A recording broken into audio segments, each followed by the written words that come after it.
1,26,00,000 টাকা ছাড়া আমার কোনো সম্পদ ছিল না। ওই 1,26,00,000 টাকা আমার খরচ হয়েছে, এটা চলবে, এইটা আমি চলবে কিভাবে এইটুকু অন্যায় করবো।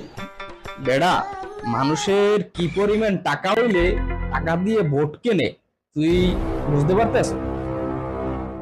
বুঝছি, তার অনেক টাকা। কিরে, টাকা পয়সার কথা শুনলে তোর চক্ষু চকমক করতেছে কা? আমরা দুইজনে কি চিন্তা ভাবনা করছিলাম? আমরা বলছি না যে মানুষের অর্থ সম্পদের উপর আমরা লোভ লালসা করব না।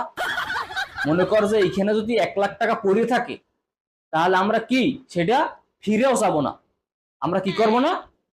ফিরেও যাবো না। এই জিনিসটা তো তোর মনে রাখা লাগবে বেটা। তোর তো মনে থাকে না, তোর তো টাকা পয়সার কথা শুনলেই চক্ষু চকমক করতে থাকে। বেড়া, তুই নির্বাচন করবি কর, তুই এটা ফেরেস নির্বাচন কর না।